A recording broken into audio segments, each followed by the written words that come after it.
नमस्कार। उत्तर प्रदेश को अब जल्द ही नया डीजीपी मिल सकता है और कहा जा रहा है कि ये दलित डीजीपी भी हो सकता है। जी हाँ, कहा यह भी जा रहा है कि महिला के रूप में पहली डीजीपी भी उत्तर प्रदेश को मिल सकती है। लेकिन सबसे ज्यादा चर्चा ये है कि उत्तर प्रदेश को अपना बहुत समय बाद एक दलित डीजीपी मिलेगा। अब किस दलित डीजीपी के बारे में बात हो रही है उसके बारे में डिटेल में आपको बताते हैं और डीजीपी की नियुक्ति से जुड़ी जो तमाम खबरें चल रही हैं उससे भी आपको रूबरू करवाएंगे। सबसे पहले जिस दलित डीजीपी का नाम चल रहा है, डीजीपी की लिस्ट में नाम चल रहा है, उनका नाम आईपीएस मनमोहन कुमार बशाल बताया जा रहा है, जो कि साल 1990 बैच के अधिकारी हैं, दिल्ली के रहने वाले हैं और सेवा में आने के बाद 1992 में उनको कंफर्मेशन मिला और साल 2005 में आईपीएस बशाल डीआईजी रैंक पर आ गए। साल 2010 में आईजी रैंक पर प्रमोट किए गए, फिर साल 2014 में एडीजी पद के लिए प्रमोट हुए और एक लंबे समय के कार्यकाल के बाद 2023 में बशाल को डीजी पद पर प्रमोशन मिला।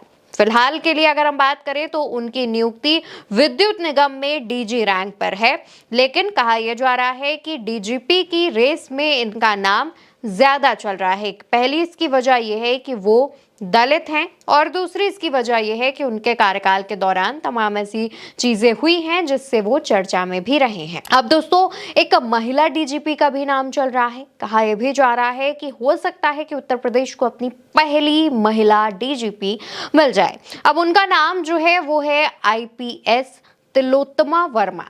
साल 1990 बैच की आईपीएस अधिकारी हैं और हिमाचल प्रदेश शिमला की रहने वाली हैं। साल 1993 में कंफर्मेशन मिला था और उसके बाद 2005 में डीआईजी, साल 2010 में आईजी, 2014 में एडीजी और साल 2024 में डीजी पद पर प्रमोट हुए और अभी फिलहाल की बात करें तो शिक्षण मुख्यालय में महानिदेशक के पद पर सेवाएं दे रही हैं। सबसे ज्यादा दो नाम यही चल रहे थे, जिसमें आईपीएस बशाल और महिला डीजीपी, महिला आईपीएस का नाम चल रहा था और कहा जा रहा था कि इन्हें डीजीपी की जब लिस्ट बनाई जाएगी, वो शॉर्ट लिस्ट, वो नाम किए जाएंगे तो उनमें इन दोनों के नाम रहने की भी संभावनाएं हैं। इसके अलावा और भी बहुत सारे नाम चल रहे हैं, लेकिन यहाँ पर सवाल ये उठता है कि क्या सरकार की तरफ से डीजीपी की नियुक्ति की जाएगी या फिर केंद्र सरकार की तरफ से। तो दोनों ही सवाल के जवाब ये हैं कि जो डीजीपी की नियुक्ति है वो एक समिति करती है जिसका गठन किया जाता है। तो दोस्तों, ये भी आप जान लीजिए कि आखिर इस समिति में कौन कौन होता है और साथ ही इसमें जो अध्यक्षता है वो कौन करता है।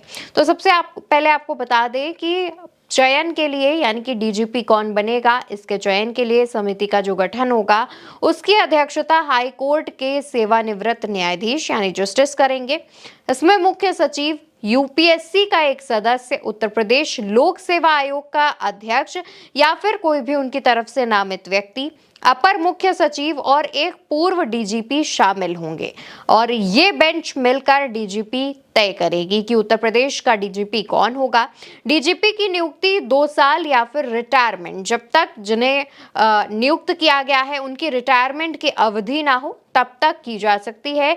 लेकिन अगर सरकार को कोई भी उनसे दिक्कत, परेशानी या असंतोषजनक उनका प्रदर्शन लगता है तो सरकार उन्हें बीच से हटा भी सकती है। ऐसा भी जो प्रावधान है वो डीजीपी के केस में किया गया है। दोस्तों, इन दो नाम के अलावा भी और भी बहुत सारे जो ऐसे नाम हैं अधिकारियों के, वो लिस्ट में चल रहे हैं जिन पर चर्चा की जा रही है।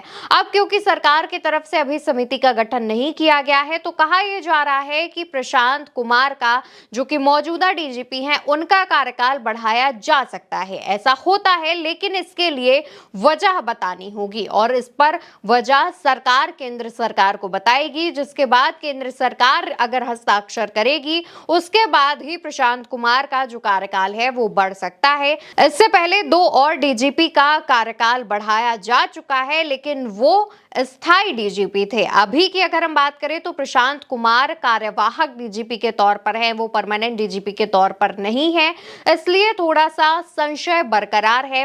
देखना होगा कि प्रशांत कुमार का कार्यकाल बढ़ाया जाता है या नहीं।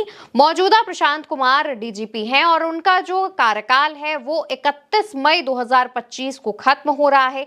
अब क्योंकि इससे पहले समिति गठन नहीं की गई है, गठित नहीं की गई है, इस वजह से कहा यह भी जा रहा है कि हो सकता है कि सरकार की तरफ से केंद्र सरकार को एक नोटिफिकेशन दी जाए, एक एप्लीकेशन दी जाए जिसमें बताया जाए कि किन कारणों से हम समिति गठन नहीं कर पाए हैं और हम प्रशांत कुमार का जो कार्यकाल है वो बढ़वाना चाहते हैं। फिलहाल इस पर भी अभी संशय बरकरार है, लेकिन आप क्या सोचते हैं, आप क्या चाहते हैं, कमेंट सेक्शन में लिख के बताइए।